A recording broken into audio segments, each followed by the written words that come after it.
ये भी बता देते हैं कि सत्येंद्र जैन की कंपनियों ने दिल्ली के किस इलाके में कितनी कीमत की जमीन खरीदी। मैं इस वक्त दिल्ली के कराला गांव में मौजूद हूं। सत्येंद्र जैन ने सबसे ज्यादा जमीन बेनामी संपत्ति कराला गांव में 10 लोगों से खरीदी, जिसमें नारायण सिंह से 55,20,834 रुपए की जमीन प्रयास इन्फो सॉल्यूशन प्राइवेट लिमिटेड के नाम से खरीदी गई। किरण बाला पत्नी महावीर से 43,20,060 रुपए की जमीन इसी गांव में ऐसी ही एग्रीकल्चर लैंड खरीदी गई। अनीता सरीन से 43,20,060 रुपए की जमीन। अनूप सिंह से 97,99,480 रुपए की जमीन। सुनील कुमार और कुछ और लोगों के साथ 1,15,57,000 की जमीन।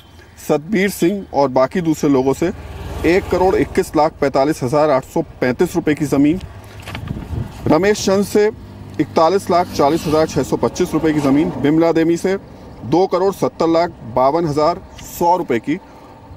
रामलाल से 82,81,250 और ताराचंद और अन्य से 4,12,95,833 रुपए की जमीन कराला से खरीदी गई। जो 9 लोगों से जमीन खरीदी गई वो प्रयास इन्फो सॉल्यूशन प्राइवेट लिमिटेड के नाम से खरीदी गई, और जो ताराचंद से जमीन खरीदी गई उसको Indo metal impacts private limited से नाम से खरीदा गया। ये वो सारी की सारी बेनामी संपत्ति है जो कि सबसे ज़्यादा इसी कराला गांव से खरीदी गई थी, और यहीं सबसे ज़्यादा वो काला पैसा लगाया गया, जिस बात को खुद सत्येंद्र जैन ने स्वीकार किया है।